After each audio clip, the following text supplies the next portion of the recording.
কেন ওরা ওরা গিয়ে যদি কিছুই না করতে পারে তাহলে ওদের পিছে আমরা যে এত কোটি কোটি টাকা খরচ করতেছি আমরা কি ওদের কাছ থেকে ওই টাকা ফেরত চাচ্ছি নাকি?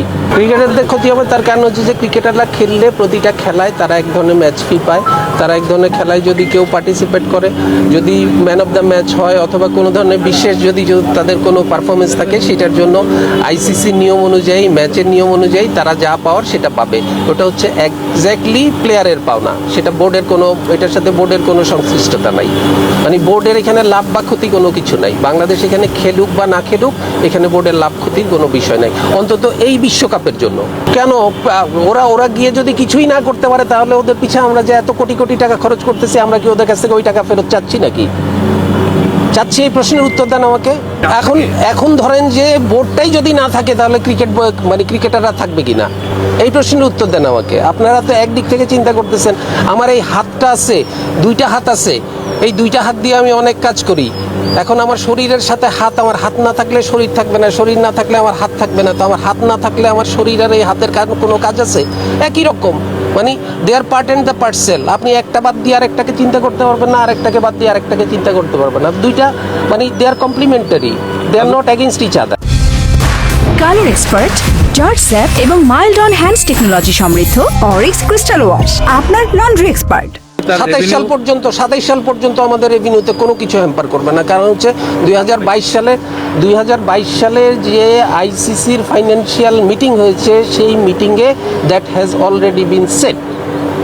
এর পরের কোনো বিশ্বকাপ বা এর পরের কোনো বাইলেটারাল সিরিজ বলি, ইন্টারন্যাশনাল বলি, সেগুলোর সাথে এটার সম্পর্ক থাকতে পারে। সেগুলোর জন্য কারণ হচ্ছে ধরেন একটা প্রশ্ন করতে পারেন যে আমাদের পরবর্তী যে সমস্ত এফটিপি অনুযায়ী যে সমস্ত দলগুলি আমাদের দেশে আসার কথা তারা আসবে কি আসবে না, এটার অনেক অনেক মানে ইয়েস নো ভেরি গুড প্রশ্ন থাকতে পারে, কিন্তু এতে কিছু আসে যায় না।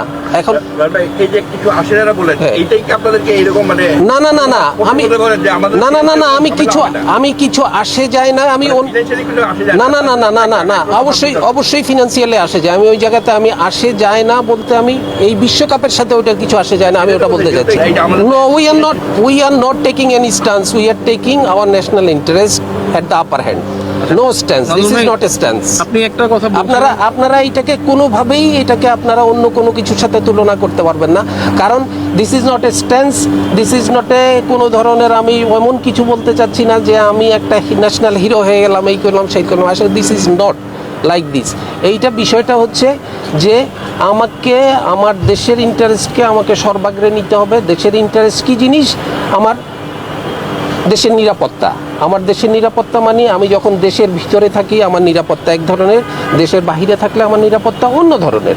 দেশের বাহিরে আমার একটা মানুষের নিরাপত্তা বিঘ্নিত হওয়া মানে হচ্ছে আমার দেশের নিরাপত্তা, দেশের মানুষের নিরাপত্তা বিঘ্নিত। আমাদের এক মুস্তাফিজকে তারা যেইভাবে হিউমিলেট করে আমাদেরকে বের করে দিল, তারপরে ওরা একের পর এক প্রোপাগান্ডা চালায়, বিভিন্নভাবে তারা প্রোপাগান্ডা চালালো যে এই না করলে এরা দেশ না, এদের কোনোভাবেই কিছু হবে না। তো তারপরে আমরা কোনোভাবেই আমরা ওদের পুরা একটা মুস্তাফিজের জন্য যদি আমরা না করতে পারি, নিশ্চয়তা আমরা না পাই, আপনারা চিন্তা করতে পারেন যে আমাদের এই এত খেলোয়াড়রা সবাই যাওয়ার পরে কারো একজনের গায়ে যদি কোনো একটা পড়ে, তখন আপনারাই তো আমরা মানে একসাথে পড়বেন যে দেশ কি করলো, ক্রিকেট বোর্ড কি করলো, এত নিরাপত্তা চিন্তা ভাবনা না করে ওদেরকে কেন পাঠাই দিল, তখন আপনারাই বলবেন। আজকে যেই আপনারা ওদের পক্ষে কথা বলতেছেন, তখন এরপরে আপনারা আবারও ওদের অন্য পক্ষ নিয়ে আপনারা তখন বিসিবিকে আবার আপনারা আঘাত করবেন, কারণ কেন পাঠালো।